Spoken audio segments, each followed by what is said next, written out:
are most welcome in my channel. Friends, today we shall study the poem Laodamia, which is written by the greatest poet Laodamia, William Wordsworth. First point पढ़ेंगे इस poem का. This poem was composed in 1814. This poem was published in 1815. Laodamia is one of the romantic poem. William Wordsworth की जितनी भी poem हैं students वैसे भी romantic poem ही है. दिस पोएम ट्रीट्स ऑफ, ये पोएम किस प्रकार का ट्रीट्स करती है जो वर्ड्सवर्थ जी ने लिखी है, तो ये है आ लीजेंड ऑफ एंशिएंट ग्रीस. जो ग्रीस की जो हमारी पोएम्स मिलती हैं उस मैटर पर लिखी गई है, उसी तरह से ये पोएम आधारित है. Who was the father of Laodamia, Laodamia के पिता का नाम कौन था, क्या था, तो अकेस्टस. हु वाज लाओडेमिया, लाओडेमिया इसमें इस पोएम में है कौन, है ना, क्योंकि इसमें एक नारेटिव यानी एक पोएम है, तो इसमें कहानी चलती है. ग्रीस की जैसे पोएम में एक कहानी चला करती थी उसी प्रकार. तो देखें आखिर कौन है.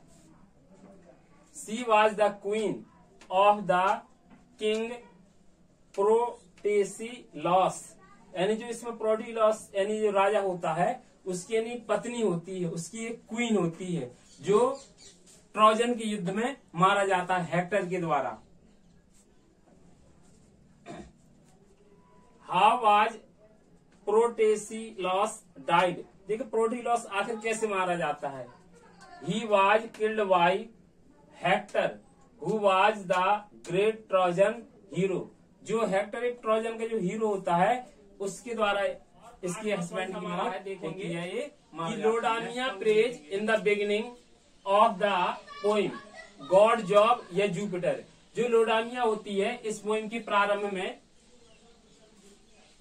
गॉड जॉब से प्रार्थना करती है कि उसे जो उसका पति जो होता है प्रोटिलॉस होता है, प्रोटिसिलॉस होता है, जो कि उसके पति को उससे मिला दे. दरअसल वो उसका पति मर चुका होता है ट्रोजन के युद्ध में, लेकिन उसके जो डेड रूप में, जो घोस्ट रूप में उसका जो पति आता है उसे 3 घंटे का उसे टाइम मिलता है उससे मिलने के लिए. देखें नेक्स्ट पॉइंट है हु प्रेजेंट्स बिफोर लाओडेमिया, तो Laodamia's husband presents as a ghost. Laodamia के सामने कौन उपस्थित होता है, तो लाओडेमिया का जो पति होता है भूत रूप में होता है वही उपस्थित होता है, वो भी 3 घंटे के लिए उसके सामने होता है.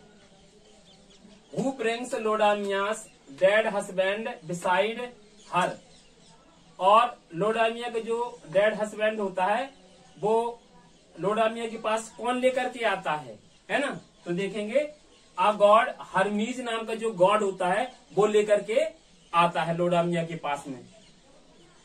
नेक्स्ट पॉइंट है in Roman mythology Hermes is known as Mercury, और रोमन मैथोलॉजी में जो हर्मीज जो है गॉड उसे अन्य किस नाम से जाना जाता है, तो उसे मरकरी के नाम से जाना जाता है. The source of the poem is, इस पोएम का जो सोर्स है विलियम वर्ड्सवर्थ जी ने हमारा जो सोर्स लिया है इस पोएम को लिखने का जो माध्यम बनाया है आखिर क्या है, तो इरिपाइड्स एंड वर्जिन है. नेक्स्ट पॉइंट देखेंगे हम, और हमारा जो नेक्स्ट पॉइंट है देखें what happens at the last with Laodamia. Laodamia है उसके साथ अंत में आकर क्या होता है, तो फ्रेंड्स जो लाओडेमिया होती है जब उसका पति उससे मिलता है इस तरह से तो वो उसके वियोग में होती है और फर्श में गिर करके अपने महलों में क्या होती है, मर जाती है. देखें she die when her husband preaching her, जब उसका पति उसे प्रीचिंग करता है उपदेश देता है तो वो गिर करके मर जाती है. द पोएम इज, ये पोएम कैसी है, वर्स नारेटिव है. The theme as well as its treatment is classical. Next point है this narrative poem was based on a story. यह जो नारेटिव पोएम है वर्ड्सवर्थ जी की किस पर आधारित है, आखिर ये कौन सा वार है, तो ये ट्रोजन वार पर आधारित है. देखें अब इसके बाद नेक्स्ट. तो फ्रेंड्स लाओडेमिया पोएम का हम हिंदी में भावार्थ पढ़ेंगे, इसका समरी पढ़ेंगे, यानी समरी इन हिंदी। लाओडेमिया वर्ड्सवर्थ की अत्यधिक रोमांचक कविताओं में से एक है, जो ट्रोजन की एक कहानी पर आधारित है। यह उसकी काल्पनिक कथा वस्तु वाली महानतम कविताओं में से एक है। इसमें कविता की विषय वस्तु प्राचीन ग्रीस की एक गाथा है। लाओडेमिया थिसैली के राजा प्रोटेसिलॉस की रानी है। उसका पति प्रोटेसिलॉस उन अनेकों ग्रीस राजाओं में से एक है जो हेलन के पेरिस के साथ भाग जाने के कारण ट्राय के तट पर उतरा, जो ट्राय का घेरा डालने तथा उसे नष्ट करने के लिए गए थे। 1000 ग्रीक जहाजों में एक जहाज प्रोटेसिलियस का भी था, परंतु जब वह ट्राय के तट पर उतरा तो ट्राय के महान योद्धा हेक्टर ने उसे मार डाला। जब लाओडेमिया ने यह समाचार सुना तो वह बहुत दुखी हुई कि उसके पति की मौत हो गई है। होश में आने पर उसने उदित होते हुए यानी राइजिंग सन सूर्य को एक पशु की बलि दी तथा महान देवता जॉब या जब से प्रार्थना की कि मुझे मेरे पति के दर्शन कराए। प्रस्तुत कविता लाओडेमिया की इसी प्रार्थना से प्रारंभ होती है। यह जो कविता है लाओडेमिया यहीं से स्टार्ट होती है विलियम वर्ड्सवर्थ जी ने। तो लाओडेमिया प्रार्थना करती है, जॉब उसकी प्रार्थना से प्रसन्न हो जाता है तथा उसके पति के भूत यानी प्रेत को उसके पास भेजता है। हर्मीज नामक देवदूत उस प्रेत को लेकर लाओडेमिया के पास आता है तथा कहता है कि उसका पति उसके पास केवल 3 घंटे तक ही रहेगा, यानी 3 घंटे उसे अपने पति से इजाजत मिल जाती है मिलने के लिए। अपने पति को देखकर लाओडेमिया उसे अपनी बाहों में आलिंगन करने के लिए दौड़ती है, बार बार प्रयास करती है कि वो उसे आलिंगन कर ले, परंतु उसके पति का प्रेत उसके हर प्रयत्न को निष्फल कर देता है। जब भी वह उसे अपने आलिंगन में लेती है तो वह 2 भागों में विभाजित हो जाता है। परिणाम स्वरूप उसकी बाहों में कुछ भी नहीं रहता है।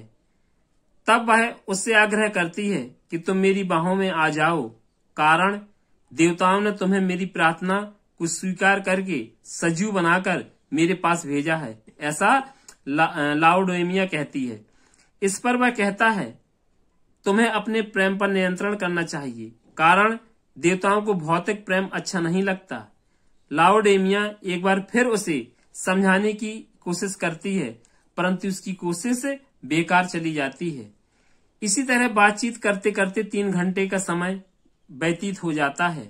हर्मीज फिर वापस आ जाता है तथा प्रोटेसिलॉस के प्रेत को ले जाने लगता है, परंतु लाओडेमिया अपने पति के भूत या प्रेत से लिपटकर उसे रोने की कोशिश करती है, परंतु उसका प्रयत्न वृथा या बेकार चला जाता है। जब हर्मीज प्रोटेसिलॉस के प्रेत को ले जाता है तो लाओडेमिया मूर्छित हो जाती है और अपने महल की फर्श पर गिर जाती है। इसके बाद वह अपने पति के विरह में घुल घुल कर मर जाती है। देवता उसे नरक में डाल देते हैं। यह एक दंड है जो देवता उसे विक्षिप्त भौतिक प्रेमी होने के कारण देते हैं, कारण देवताओं को तर्क बुद्धि न रखने वाले प्राणी पसंद नहीं है। खैर, लाओडेमिया की मृत्यु के बाद कुछ नुकीले आपस में उलझे हुए वृक्ष प्रोटेसिलॉस की कब्र में उठकर ऊपर को बढ़ते चले जाते हैं, परंतु जब वे ट्राय के किले की दीवारों की ऊंचाइयों के बराबर ऊंचे हो जाते हैं तथा उन्हें वह किला दिखाई देता है तो उनकी चोटियां मुरझाकर नीचे गिर जाती हैं। हेलेस्पोंट के आसपास रहने वाले लोगों में यह विश्वास युगों तक रहा कि उन पेड़ों की चोटियां ट्राय के किले को देखकर मुरझा जाती थीं तथा नीचे गिर जाती थीं। यह क्रम निरंतर चलता रहता था। स्पष्ट है, प्रस्तुत कविता एक काव्य गाथा है और यह कविता 1814 में लिखी गई थी और 1815 में पब्लिश हुई थी। इस कविता की गाथा का स्रोत यूरिपिडीज और वर्जिल है। तो फ्रेंड्स, ये पोइम आपको पसंद आई होगी। ये पोइम दरअसल 250 लाइन की 175 लाइन की है, इसलिए इसको पढ़ाया नहीं जा सकता क्योंकि इसमें बहुत टाइम लगेगा। अगर आपको ये पोइम पसंद आई हो तो हमारे चैनल को सब्सक्राइब करें, शेयर करें और लाइक करें। थैंक्स।